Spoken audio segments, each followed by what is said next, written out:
Letter 73 by Charles Lamb. No date, autumn 1800. Queries whether the best conclusion would not be a solemn judicial pleading, appointed by the king, before himself in person of Antonio as proxy for Rodrigo and Guzman for himself, the form and ordering of it to be highly solemn and grand.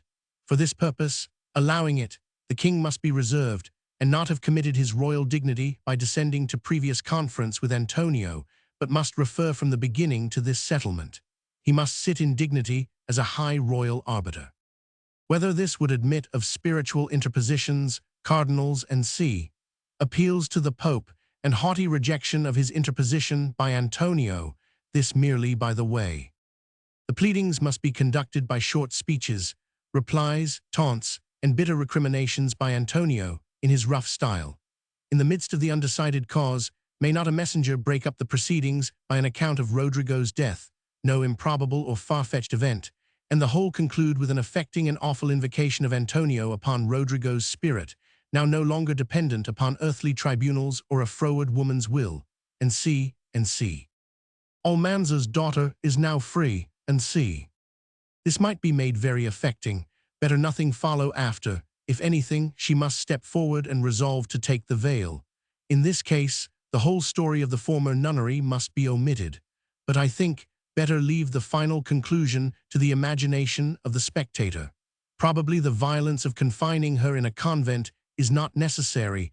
Antonio's own castle would be sufficient. To relieve the former part of the play, could not some sensible images, some work for the eye be introduced?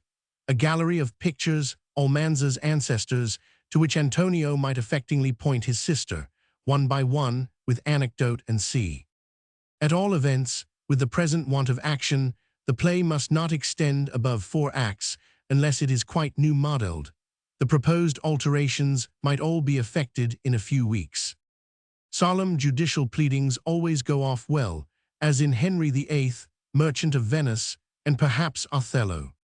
Lamb, said Mr. Paul, writing of this critical minute, was so genuinely kind and even affectionate in his criticism that Godwin did not perceive his real disapproval. Mr. Swinburne, writing in the Athenaeum for May 13, 1876, made an interesting comment upon one of Lamb's suggestions in the foregoing document. It contains, he remarks, a singular anticipation of one of the most famous passages in the work of the greatest master of our own age, the scene of the portraits in Hernani. To relieve the former part of the play, could not some sensible images, some work for the eye, be introduced? A gallery of pictures, Alexander's ancestors, to which Antonio might affectingly point his sister, one by one, with anecdote, and see. I know of no coincidence more pleasantly and strangely notable than this, between the gentle genius of the loveliest among English essayists and the tragic invention of the loftiest among French poets.